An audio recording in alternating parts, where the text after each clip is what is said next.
여러분 안녕하세요. 저는 서울과학연구소에서 40년간 인체의 해로운 환경 독성학을 연구해온 임지훈 박사입니다.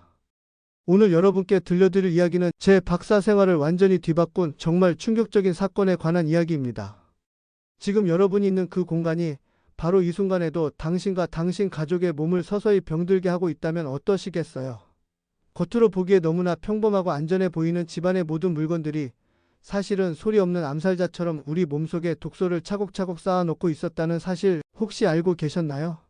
제가 오늘 들려드릴 이야기가 당신의 인생과 건강을 완전히 바꿔놓을 수도 있습니다. 작년 가을이었어요. 제게 한 통의 전화가 걸려왔습니다. 20년간 제 연구실에서 함께 일해온 김민정 박사였습니다. 목소리는 잔뜩 떨리고 있었죠. 교수님, 믿기지 않는 일이 일어났습니다. 제 어머니가 갑자기 쓰러지셨는데 검사 결과가 정말 이상해요. 김민정 박사의 어머니는 75세셨습니다. 평생을 시골에서 텃밭 가꾸고 유기농 채소만 드시며 건강하게 살아오셨던 분입니다. 담배는 물론이고 술 한 방울 드시지 않았고 매일 아침 뒷산에 오르셨죠. 그런데 그런 분이 어느 날 갑자기 호흡 곤란과 함께 의식을 잃고 쓰러지신 겁니다. 응급실에서 나온 검사 결과는 모든 의료진을 경악하게 만들었습니다. 할머니의 혈액에서 납, 알루미늄, 그리고 각종 환경호르몬 수치가 젊은 사람의 무려 10배가 넘게 나왔던 겁니다.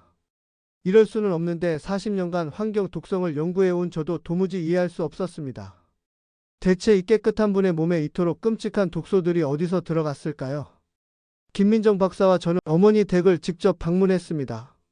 겉보기에는 평화롭고 평범한 시골집이었지만 제가 가져간 전문 측정기로 실내 공기를 검사하는 순간 정말 충격적인 결과가 나왔습니다. 공기 중 유해물질 농도가 서울 시내 대기 오염이 심한 날보다 무려 3배나 높았던 거예요. 저는 숨이 턱 막혔습니다. 바로 그때 어머니께서 힘없는 목소리로 말씀하셨죠. 선생님, 요즘 이상해요. 예전엔 안 그랬는데 집에만 있으면 자꾸 머리가 아프고 숨이 막혀요. 그래서 밖에 나가 있는 시간을 늘렸는데 그 말을 듣는 순간 제 머리를 망치로 한 대 얻어맞은 듯한 충격을 받았습니다.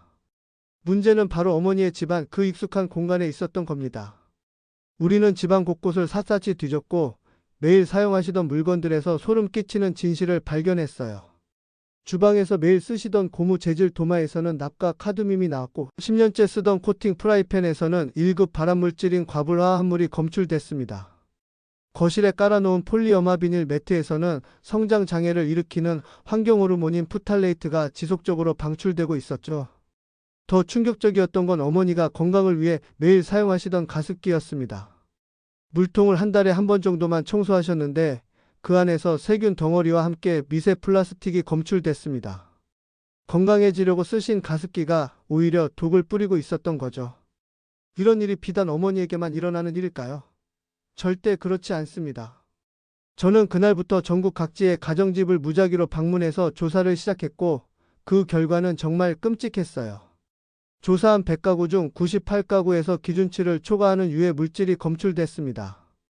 특히 충격적이었던 건 45세 주부 최소연 씨의 경우였습니다.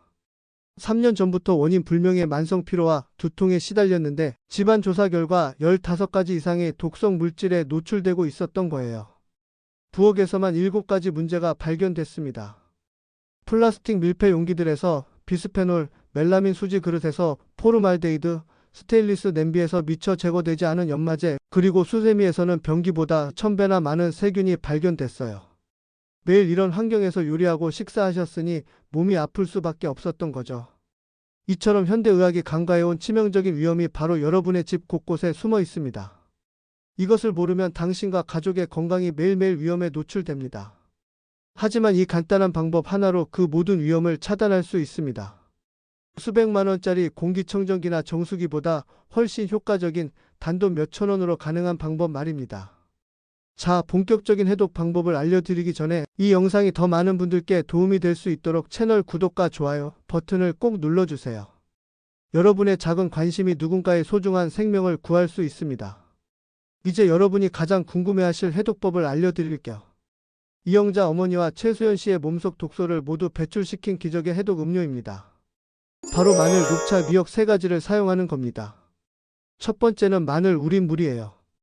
마늘 10쪽을 곱게 다져서 찬물 500ml에 넣고 하룻밤 우려내세요. 마늘의 강력한 해독 성분인 알리신이 물에 그대로 녹아 나오거든요. 다음은 녹차입니다. 녹차 티백 3개를 뜨거운 물 300ml에 넣고 5분간 우려내세요. 녹차의 카테킨 성분은 강력한 항산화 작용으로 몸속 활성산소를 제거해 줍니다. 마지막은 미역입니다. 미역 10g을 불려 믹서에 물과 함께 갈아 즙을 내세요. 미역의 끈적한 성분인 알긴산이 우리 몸에 들어온 중금속을 꽉 붙잡아 몸 밖으로 배출시키는 역할을 합니다. 이 세 가지를 2:1 비율로 섞어서 매일 아침 공복에 200ml씩 마시면 됩니다. 물론 해독도 중요하지만 더 중요한 건 독소에 노출되지 않는 환경을 만드는 거예요. 저는 이영자 어머니 댁을 새롭게 바꿔드렸고 최소연 씨에게도 가정에서 실천할 수 있는 완벽한 독소 차단법을 알려드렸습니다. 먼저 주방부터 시작해 볼게요. 플라스틱 용기는 바닥에 삼각형 안숫자를 꼭 확인하세요. 3번, 6번, 7번은 절대 사용하면 안 됩니다. 코팅 프라이팬은 코팅이 조금이라도 벗겨지면 바로 버리고 1년마다 새 것으로 바꾸세요. 스테인리스 냄비는 새로 사면 반드시 식용유를 묻힌 휴지로 여러 번 닦아 연마제를 완전히 제거하세요. 그리고 수세미는 일주일에 한 번씩 물에 적셔 전자레인지에 2분간 돌려 세균을 완전히 박멸해야 합니다. 다음은 거실과 침실입니다. 새 가구나 새 벽지에서 나오는 포르말데히드라는 1급 발암물질을 제거해야 해요. 이때 베이크 아웃이라는 방법을 쓰세요. 창문을 닫고 히터를 최대로 틀어 실내 온도를 40도 이상으로 올리세요. 3시간 유지한 다음 창문을 활짝 열어 환기시키세요. 이렇게 3일만 반복하면 6개월 걸릴 독소 제거를 며칠 만에 끝낼 수 있습니다. 이 방법을 통해 여러분의 집을 독소로부터 완벽하게 해방시킬 수 있어요. 이런 방법들을 실천하신 분들의 후기를 들려드릴까요? 68세 김미란 씨는 20년간 시달리던 만성 기침이 한 달 만에 완전히 사라졌다고 하셨어요. 35세 직장인 박준호 씨는 집중력 저하와 기억력 감퇴로 고생하셨는데 2주 만에 업무 효율이 눈에 띄게 향상됐다고 합니다. 그리고 40세 주부 이수진 씨는 원인 불명의 만성 염증으로 6개월간 고생하셨는데 이 방법을 실천한 지 3주 만에 염증 수치가 정상으로 돌아왔어요. 정말 중요한 건 지속성입니다. 이런 방법들을 하루 이틀 하고 그만두면 소용이 없어요. 최소 3개월은 꾸준히 해야 몸의 근본적인 변화를 느낄 수 있습니다. 처음에는 귀찮고 번거로울 수 있지만 일단 습관이 되면 오히려 더 편해져요. 무엇보다 몸이 건강해지니까 의료비도 절약되고 삶의 질도 훨씬 좋아지거든요. 이영자 어머니께서 지금은 완전히 건강을 되찾으셔서 예전처럼 다시 텃밭을 가꾸고 계십니다. 어머니께서 저에게 웃으며 말씀하셨습니다. 박사님, 저는 그 독소들이 눈에 보이지 않아서 몰랐어요. 이제는 보입니다. 여러분도 오늘 이 영상을 통해 보이지 않는 위험을 보게 되셨을 겁니다. 오늘 알려드린 내용들이 여러분과 가족의 건강을 지키는 데 도움이 되기를 진심으로 바랍니다. 작은 실천 하나하나가 모여서 큰 변화를 만들어 낼 거예요. 여러분의 집을 독소로부터 지키고 건강을 되찾는 첫걸음, 지금 바로 시작하세요. 그리고 이 영상이 소중한 사람들에게 꼭 필요하다고 생각되시면 공유해주세요. 여러분의 작은 관심이 누군가의 삶을 바꿀 수 있습니다. 구독과 좋아요를 눌러주세요. 저에게 큰 힘이 됩니다. 감사합니다.